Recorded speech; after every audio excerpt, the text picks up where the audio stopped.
oder? Nein, Mann, das ist. Ich meine, das gehört ja dazu, ne? Ja. Ja, also bei der Untersuchung war alles in Ordnung. Das Abtasten, der Ultraschall, da gab es keine Auffälligkeiten. Dann würde ich sagen, dass wir uns vielleicht so in einigen Jahren wiedersehen. Kann man auch so selber am Hoden, habe ich mal gehört, kann man so auch abtasten, so selber sozusagen so ein bisschen so Vorsorge machen. Das ist ein guter Punkt, dass man sich ab und zu beim Duschen oder so selbst einmal beim Hoden abtastet. So ein ganz klassisches Symptom für einen Hodentumor ist so eine Schwellung, eine Verhärtung am Hoden. Die muss nicht unbedingt wehtun, häufig tun die nämlich gar nicht weh. Und wenn man sowas tastet, wie gesagt, dann wäre auch so eine Situation, wo man vielleicht doch mal einen Urologen aufsuchen sollte. Vielen Dank. Ja, gerne. War sehr spannend. Ja.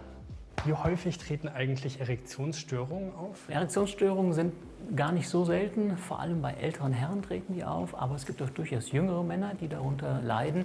No joke, Digga, ich brauche unbedingt einen Monat lang Wiggle-Pause.